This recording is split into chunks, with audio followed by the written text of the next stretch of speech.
Hey everyone. Yeah, I wanted to talk a little bit about finding your partner overseas and a lot of the questions that kind of come up about, especially from people who are new and they hear about, oh, I heard it's great in the Philippines, or I heard it's great in Thailand, or this is especially popular, the Colombian one, where a few people are going to Colombia, they're going to Medellin. As far as where to go, you might hear about one place and then you have your mind set on that place.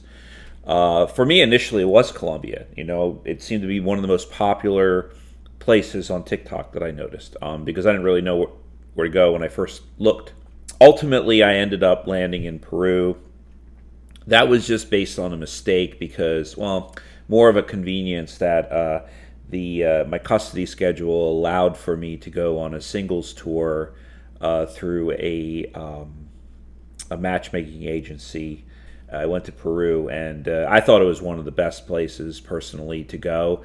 Some people may disagree because the attractiveness of the women is not quite the same as it would be in some more exotic Latin American countries. But in any event, what we want to talk about is choosing a place to go and to really set your sights on what you want, what's practical, and so on. So what you want is important, obviously. So do you like that Southeast Asian look? Do you like that highly traditional Catholic heritage of the Filipino woman? Um, do you like if Thai women? Now that country is more predominantly Buddhist, so you're not going to find necessarily as much alignment if you happen to be Christian or Jewish. But the women are definitely gorgeous there, so it's definitely a place you want to go. And this comes back also to what are your goals. Now, I think that part of the purpose of this channel is to really talk about people who are more serious minded for relationships. I mean, I'll go through areas that are good for sort of playgrounds, or you just want to go there and dip out afterwards. But um, yeah, some of these regions like Southeast Asia will be great places to go to. It's like shooting fish in a barrel, supposedly. So I haven't been there personally. I do know people who have gone, and it's one of the easiest places to find women.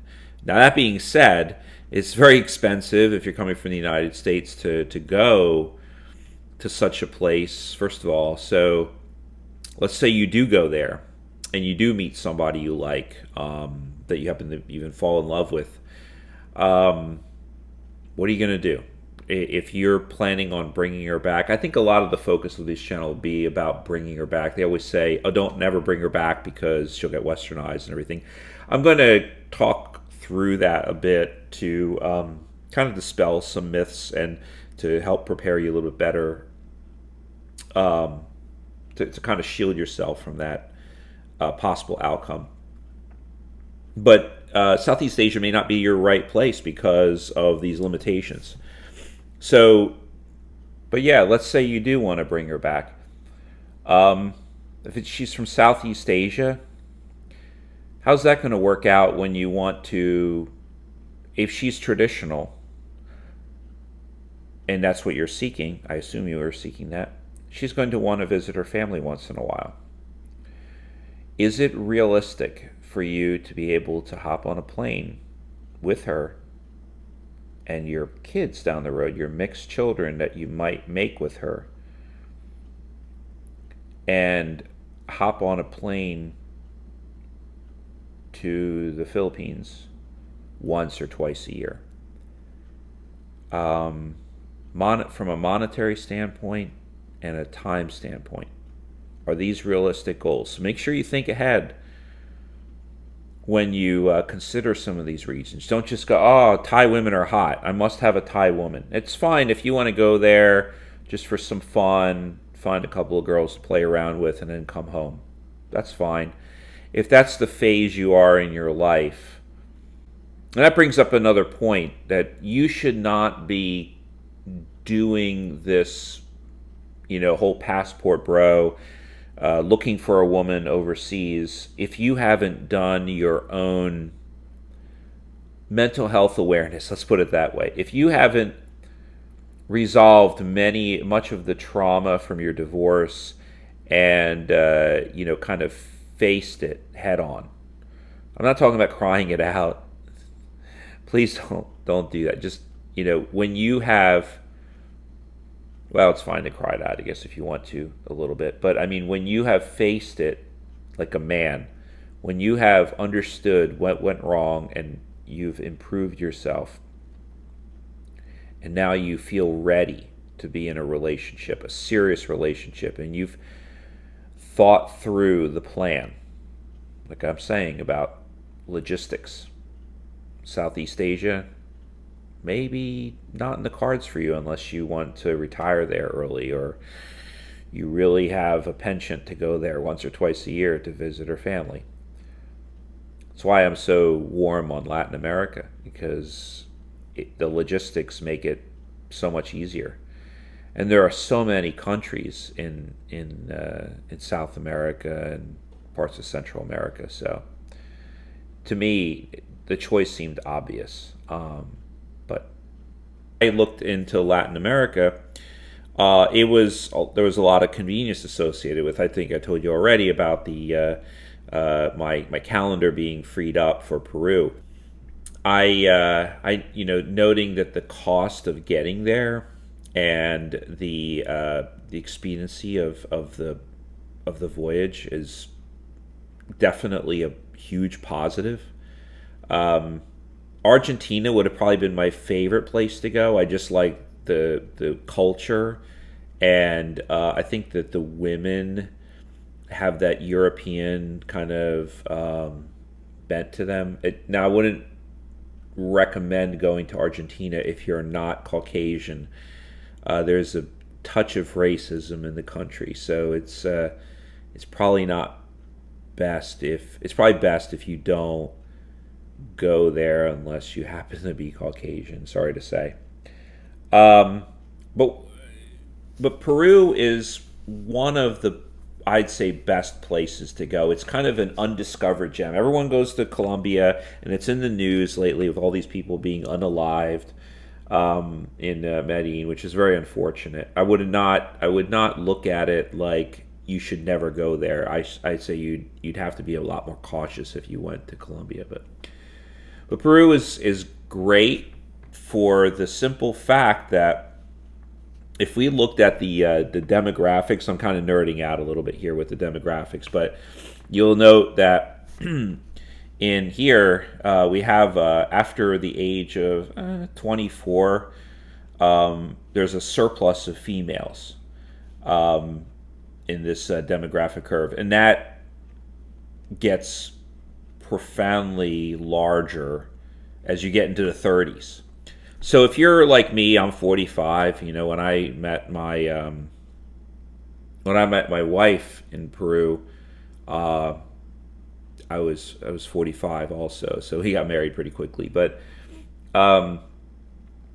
she's in her late 30s. So kind of follows suit that there's this surplus of women, and compounded with that is that the Latino men in Peru and other Latin American countries tend to be playboys. They cheat a lot. I don't know if they're necessarily abusive, but they have a very lazy personality to them in some respects.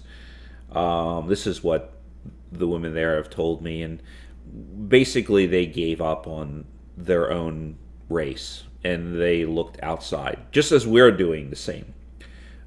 We've given up on American women, so we're looking outside. I think there's a lot to be discovered in this country. The only problem that I would say is that you need to have a game plan if you went to a country like Peru. Like I said, the agency that I used was perfect because the event had 150 women and 8 men. So you imagine the odds of being able to find somebody there. And a lot of the women were very pretty. There were a couple that were not necessarily attractive, but I think the majority are very pretty women. They're dressed very nicely, very polite, somewhat shy compared to other Latinas. Um, so Latin America is definitely one that you should consider from the convenience to get there and the cost associated with the booking travel. Ukraine,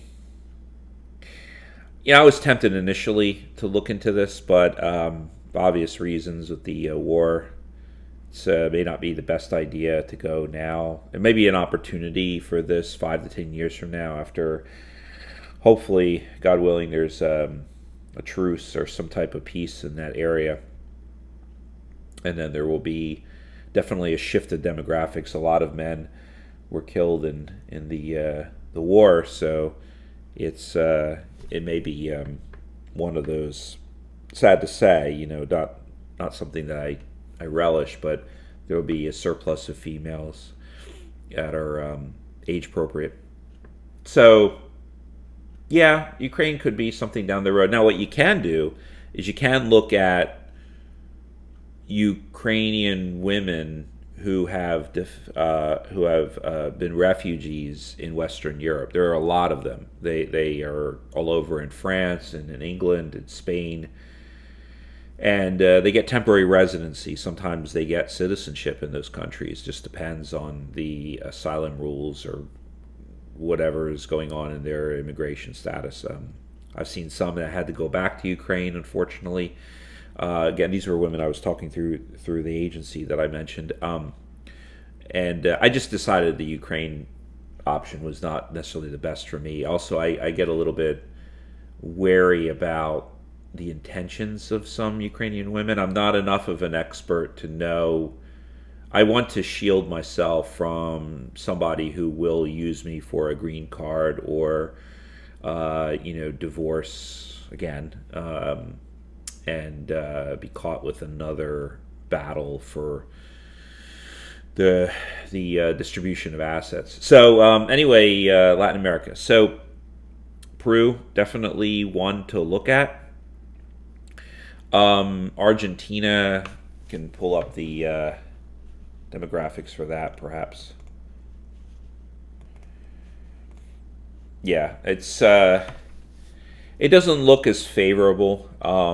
The female surplus doesn't kick in until mid 40s and higher. There's a male surplus below age 45. I shouldn't discourage anyone from pursuing this. It's just that the advantages may be somewhat diminished in this country. So something to keep in mind. And there are a lot of other Latin American countries that may be suitable. I mean, Costa Rica is certainly another one. Mexico is actually great. I think I looked at the demographics of Mexico recently, and it's one of the easiest ones to get to as well. So if you can, now I wouldn't recommend going to Tijuana or any of those hot areas, but maybe towns around Mexico City. This will bring up another topic I'll discuss another time about the differences between staying in cities or going to various towns outside. Because if you're looking for somebody who's more traditional, it may be a good idea to be wary of city women. Now, my wife is from Lima, so she's a city person, but she's still traditional. She's a little modern, but she's also has a very traditional bent to her. So you can luck out. You can totally get somebody who's good. Just depends on what kind of parents they have and how she was raised with them. But I did notice there's a stark difference. I talking to another woman before I ended up with my wife from Peru, who was from called the jungle, right? Tingo Maria, which is to the northeast, I believe. And that area is very rural, and I could tell from her behavior that she was quite a bit traditional.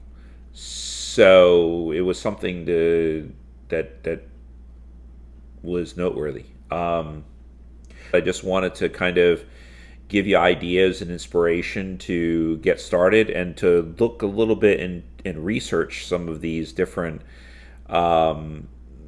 these different characteristics of these areas. But yeah, so yeah, and then next I'm going to have a video that will talk a little bit more about what you can do from a dating app perspective. Now, dating apps are horrible in the United States, but I think that they can be leveraged to some degree in one of these countries. So it's something that, yeah, I'll talk about in another video.